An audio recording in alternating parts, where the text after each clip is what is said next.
Coucou les amis, j'espère que vous allez bien. Ça me fait vraiment plaisir de vous retrouver, ça faisait longtemps. Et ça y est, ce matin, je sors de ma coquille et je viens vers vous avec une envie, un élan de partage, de me connecter à votre énergie et qu'on puisse tous unir notre force et notre joie qui est à l'intérieur de nous.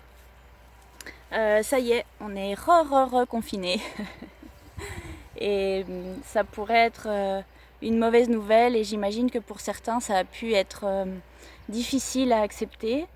C'est un petit peu un couteau là, il nous enfonce le couteau dans la plaie encore plus profondément et pourtant c'est une bonne nouvelle. En tout cas depuis mon point de vue, et c'est ça que j'avais envie de partager avec vous aujourd'hui.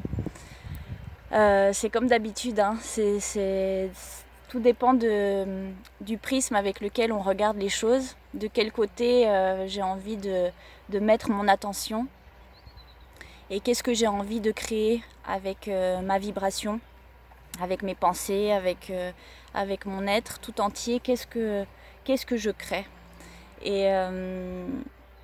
Et je pense que plus que jamais, en ces temps si particuliers pour l'humanité et la planète, il est temps de rayonner notre joie, d'être en joie, d'être vivant, d'être ici en train de vivre ces instants de transformation profonde. Alors, c'est pas toujours facile et parfois on a l'impression qu'on s'en sortira jamais. Et que finalement cette libération qu'on attend tous, elle va pas venir, et puis que le plan obscur suit son cours et qu'ils vont y arriver, ils vont réussir à nous soumettre. Et il n'en est rien les amis, il n'en est rien, soyez-en sûrs. Et je pense que c'est vraiment très important en ce moment de garder la foi, de garder la confiance au plan divin. Il y a quelque chose de plus grand qui est en train de se passer, quelque chose de merveilleux, et il ne faut pas perdre de vue ce focus. et je trouve qu'il y a une belle métaphore aujourd'hui parce que justement j'ai eu l'élan tout d'un coup de faire cette vidéo et j'aurais préféré vous offrir juste le chant des oiseaux, et comme vous pouvez l'entendre là à côté, il y a des travaux, voilà, ça fait du bruit. Et je me suis dit bon bah j'attends que ça se termine, je ferai ma vidéo après. Et puis bon, je tournais un peu en rond et je me disais ah non mais moi j'ai vraiment envie de faire cette vidéo. Et là paf, j'ai reçu le message qui me disait mais c'est comme tout en fait, peu importe les événements extérieurs, peu importe ce qui se passe autour de toi, suis ton élan du cœur et ce sera juste, aligné et synchronisé. Et peu importe ce qui se passe autour, même si autour de toi c'est le chaos, il y a du bruit, la joie qui est à l'intérieur de toi, elle est toujours présente. Et il ne tient qu'à toi de la rayonner, de la faire vibrer. Et c'est vraiment le message que j'ai reçu aujourd'hui pour nous tous. C'est garder la joie en soi. La joie, c'est vraiment l'énergie d'amour, l'énergie créatrice qui rayonne et qui transforme, qui permet à chacun d'entre nous d'être tel qu'il est, dans sa spontanéité, dans l'innocence, dans la justesse, la bienveillance. C'est juste être en contact direct avec le vivant et dans la gratitude, d'être en vie tout simplement, dans la gratitude d'avoir et d'être ce qu'on est en cet instant précis. Et du coup, ce qui nous est invité à faire là, dans ces moments très très flous, hein, parce qu'il faut le dire, en ce moment, on ne sait rien. De toute façon, on ne sait rien. Hein. Ça, c'est une vérité absolue. Mais en ce moment, je trouve que c'est très difficile de se projeter. On ne sait pas ce qu'on a envie en fait. Là, ça fait un petit moment avec Joris qu'on travaille l'instant présent, mais de manière concrète. Là, il n'y a pas moyen de faire autrement parce que de toute façon, on ne peut pas imaginer ce qui va arriver, on ne peut pas projeter un futur, on ne peut pas projeter même des projets, c'est très difficile parce que en réalité, notre ego, notre personnalité et notre mental, il ne peut pas du tout visualiser et imaginer le monde dans lequel on va vivre. Et il nous est demandé de vivre cet instant, d'incarner et de créer la plus belle version de nous-mêmes en chaque instant. Et c'est que dans ce ici et maintenant que je peux être créateur de quelque chose dans le futur. Le passé n'existe plus et le futur non plus, mais il se crée ici et maintenant de manière consciente et alignée et juste si je suis à l'écoute de mes envies de l'instant. Et j'imagine que vous êtes un peu dans la même situation en ce moment, vous savez rien du tout de ce que vous voulez, de ce que vous allez, où est-ce que vous allez. Mais une chose qu'on sait profondément et qui est toujours là, c'est qu'on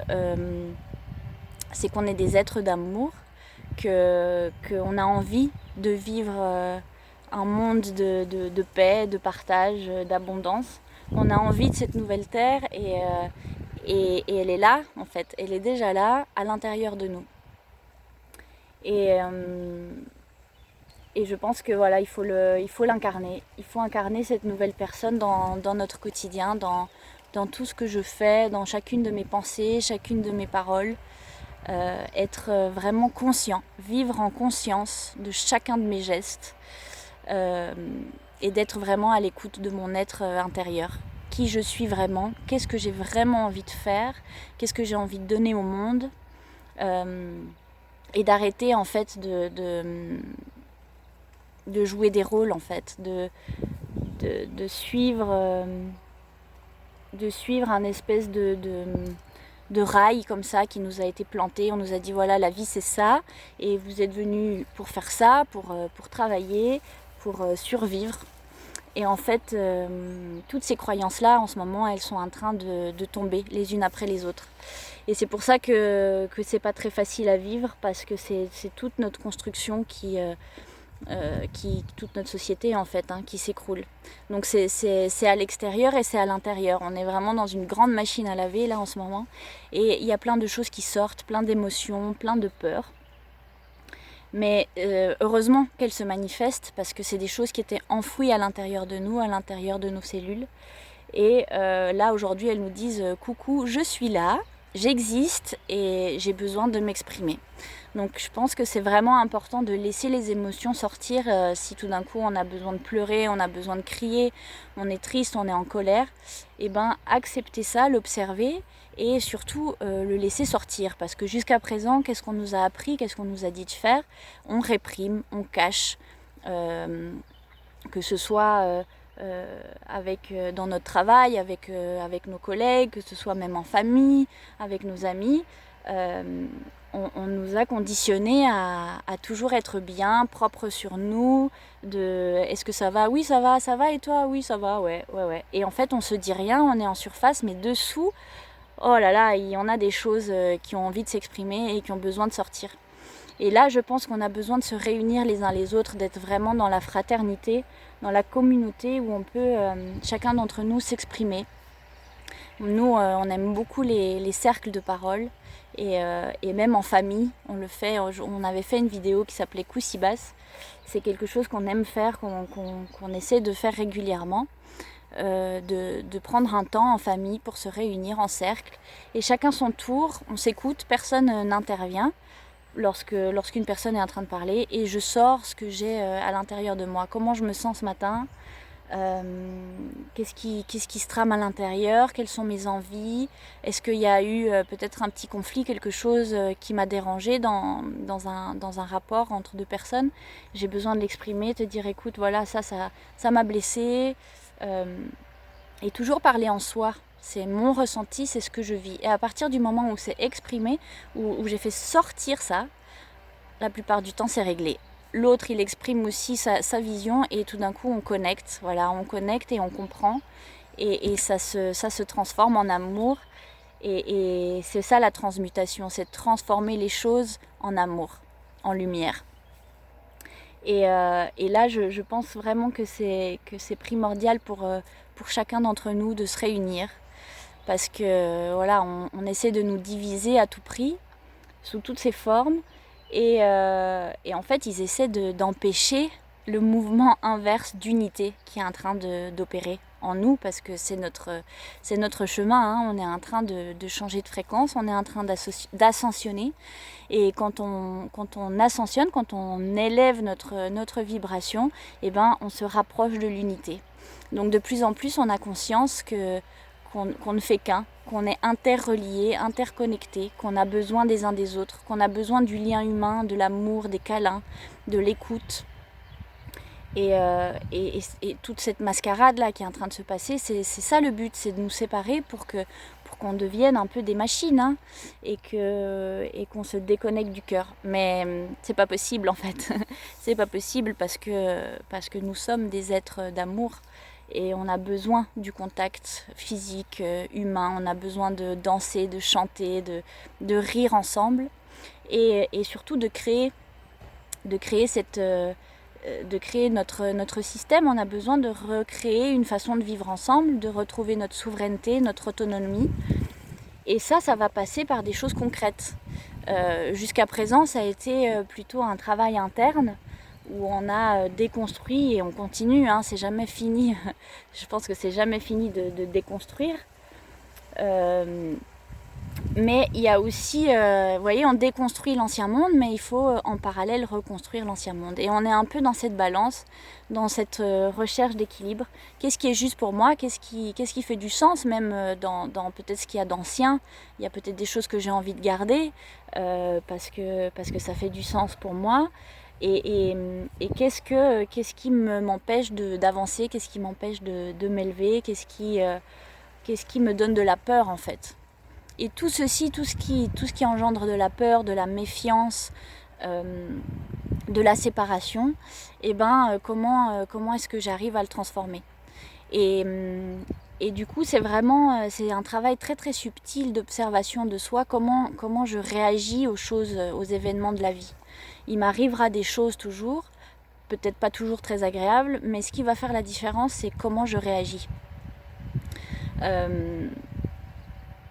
Et si je réagis plus comme avant, je vais plus vibrer cette colère, cette injustice, cette sensation d'abandon, voilà, toutes ces blessures d'âme qu'on peut encore avoir à l'intérieur de nous. Si j'apprends à ne plus réagir de la même manière, petit à petit, l'effet boomerang que la vie me renvoie tout le temps va s'apaiser, ça va se calmer.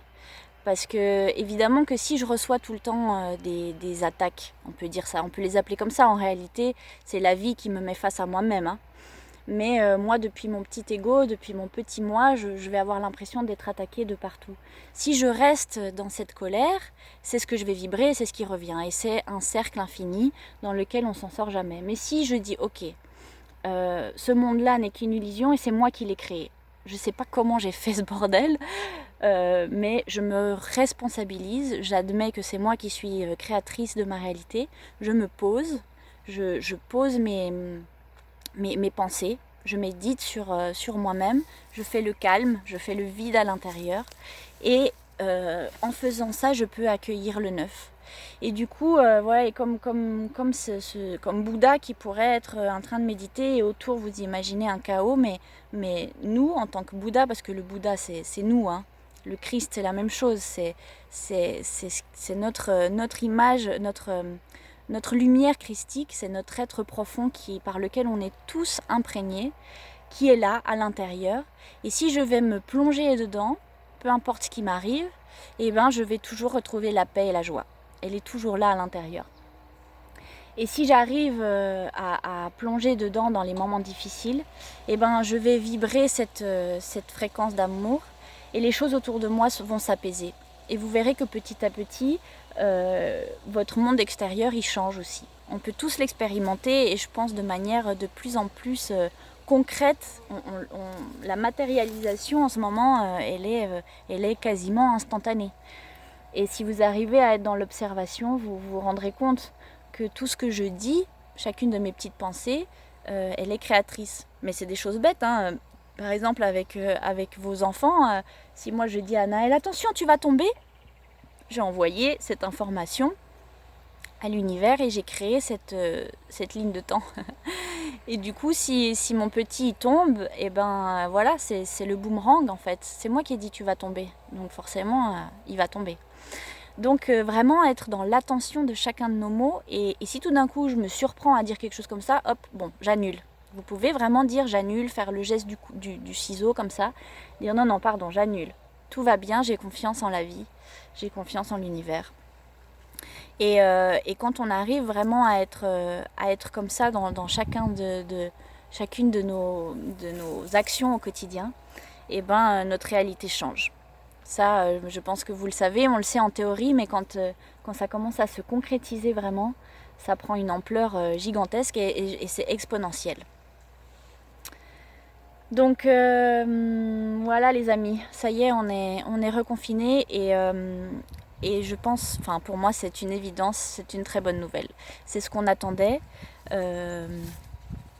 Alors évidemment, il y a les deux plans, hein. Il y a le plan de l'ombre qui met en place son agenda et qui souhaite voilà, une humanité transhumaniste, complètement déconnectée du divin, complètement esclave. Et voilà, mais ça c'est une ligne de temps. Et nous avons notre ligne de temps à nous qui va nous amener vers d'autres réalités. Mais pour le moment, on fait encore des liens les uns avec les autres. On est encore baigné un petit peu entre les deux. Et qu'est-ce qui nous est demandé à nous? Eh ben, c'est d'envoyer de la lumière autour de nous, d'envoyer de la lumière sur cette ligne de temps 3D. Parce qu'il y a encore du monde qui est sur le pont et il y a encore des gens qui sont carrément pas encore réveillés. Et ce confinement, c'est ça qui va nous apporter. Ça va être la 3e vague d'éveil. C'est comme toute chose, on peut toujours voir le positif ou le négatif. Donc il y a le plan de l'ombre qui opère d'une certaine façon et la lumière qui utilise ce plan-là pour le renverser. Et du coup, dans ce confinement, eh ben, il y a plein de choses positives si vous pouvez le regarder. Et moi, je l'ai vu dans la communauté de la coccinelle et partout ailleurs avec les gens quand on discute. On se rend compte que ça a beaucoup aidé, que les gens se sont rendus compte finalement de ce qui n'allait pas dans leur vie. Ils ont fait du nettoyage, beaucoup ont quitté leur boulot, peut-être leur conjoint s'ils n'étaient plus en accord. Plein de choses se sont rééquilibrées et plein de gens sont en recherche de qu'est-ce qu'ils veulent faire en fait de cette vie, qui ont tout lâché l'ancien et qui sont un peu voilà dans ce truc entre deux. C'est mon cas, hein, c'est notre cas à nous. On a tout lâché, on a commencé à construire des choses, mais en vrai on ne sait pas trop vers quoi on va. Et c'est normal parce que ce nouveau monde qui nous attend, pour le moment on sait pas trop. On a des idées, on visualise, on y travaille, on travaille à la construction de ce monde-là, mais ça nous dépasse complètement en réalité. Et merci à ce confinement qui nous a permis de faire une pause en fait, de nous arrêter, de nous regarder à l'intérieur, de prendre du temps les uns pour les autres, de nous entraider en famille, de faire aussi du nettoyage. Là c'est le printemps, c'est le moment de nettoyer vos maisons, de faire du vide, de sortir l'ancien aussi physiquement, parce qu'on le fait à l'intérieur de nous, mais du coup ça se concrétise aussi dans la matière, dans notre maison. Là c'est ce qu'on est en train de faire aussi, ça fait partie des choses qu'on aime faire sur notre passage, c'est d'aider les maisons à s'harmoniser, à libérer leur mémoire, à sortir les objets qui servent à rien, qui sont plus en communion avec nous-mêmes et qui baissent notre fréquence tout simplement. Vous savez que tous les objets, tout est énergie, donc suivant dans quel environnement je baigne, ça va pas être aussi facile et ça va pas être aussi harmonieux. Donc je vous invite les amis aussi à faire ça, à faire du nettoyage chez vous et à vraiment donner tout ce qui ne vous sert plus et à s'entraider, à aller à créer des communautés, à s'aider entre voisins et à même à... Nous, on a très envie en fait de sortir, danser, chanter, de dire maintenant, je pense c'est ce qui va se passer, hein, il va y avoir une révolte qui va certainement se réveiller, où là on va dire stop maintenant. Mais une révolte de paix, c'est pas vraiment la révolte d'ailleurs, je pense que c'est pas le mot juste, c'est juste une prise de conscience et, et se rendre compte de notre liberté en fait, qu'on est des êtres libres, qu'on est souverains et que cette domination qui dure depuis tellement longtemps, et ben c'est fini en fait. À partir du moment où on reprend notre pouvoir et qu'on dit stop, maintenant c'est nous, et ben ils pourront plus rien faire. Et ça va commencer par ça, par se réunir, par s'embrasser, par chanter et danser ensemble, comme c'est en train de se faire partout en France. Je ne sais pas si vous avez vu là, il y a des mouvements où, et on aimerait bien d'ailleurs participer à ça, des mouvements autour de la chanson Danser encore, vous pouvez aller voir. Et il y a eu des rassemblements magnifiques où les gens disent mais nous on veut danser encore, on veut continuer à chanter, à s'embrasser. Et ça m'a beaucoup émue de voir ces images et je pense que c'est que le début. Voilà. Il y a aussi beaucoup de théâtres en France qui sont occupés. Merci à tous ceux qui participent à ce mouvement, je trouve ça merveilleux aussi. Donc il y a des occupations et du coup vous pouvez aller voir des spectacles, aller tout simplement discuter et imaginer ensemble aussi qu'est-ce qu'on peut faire pour créer cette nouvelle réalité, comment on devient une société autonome. Et ça va demander qu'on s'organise pour notre alimentation, pour l'éducation des enfants, pour tout, pour la structure de notre société. Et voilà, donc je pense qu'on en est là les amis, on est dans un grand moment de nouveau. Peut-être que je me répète, vous le savez, mais des fois on perd un petit peu de vue cet objectif. Mais le plan suit son cours. Vous pouvez en être sûr, moi j'en suis certaine, c'est à l'intérieur de moi. Et aujourd'hui j'ai vraiment reçu ce message pour vous de garder la joie. La joie, c'est ce qui transforme et on ne pourra jamais nous l'enlever. Peu importe ce qui se passe autour de nous, peu importe. Donc bon, voilà, je ne sais pas s'il y a autre chose que j'aurais envie de vous dire. En tout cas, réjouissez-vous de cette troisième étape. Beaucoup de gens vont se rendre compte cette fois. Il va y avoir encore beaucoup d'éveil. Donc c'est aussi à nous d'être en lien avec ces gens-là, de montrer la voie, montrer comment on peut continuer en fait à avoir confiance. C'est pas toujours facile, mais on va y arriver. J'en suis persuadée les amis. 22 minutes 22. Aho. J'ai l'impression qu'il y avait plein d'autres choses que je voulais vous dire. Je sais pas, je reviendrai vers vous peut-être plus tard. Des nouvelles aussi sur la famille la coccinelle. On sait pas ce qu'on va faire. Où est-ce qu'on va aller pour le moment c'est vraiment genre je dépose tout et je vis l'instant et je reçois et j'accepte, j'observe, et voilà. Et je pense que c'est ce qu'on doit tous faire. Les cloches nous le confirment. Je vous fais des gros bisous les amis, plein d'amour pour vous et merci d'être là, merci de participer à ce changement, de rayonner votre belle énergie, continuez à aimer les autres, à aimer l'humain, même ceux qui sont pas encore réveillés, pas de jugement s'il vous plaît, soyons vraiment dans l'acceptation et de se dire que c'est un choix d'âme. On a tous choisi quand on se réveille, comment, si on se réveille, peut-être il y en a qui ont décidé d'aller ailleurs et c'est leur choix et il n'y a pas de vérité en fait, chacun vit sa réalité et c'est très important d'être dans la bienveillance et dans l'amour et de s'aimer tel qu'on est, voilà, autant les autres que soi-même. Aimons-nous les uns les autres. Je vous aime, à bientôt les amis.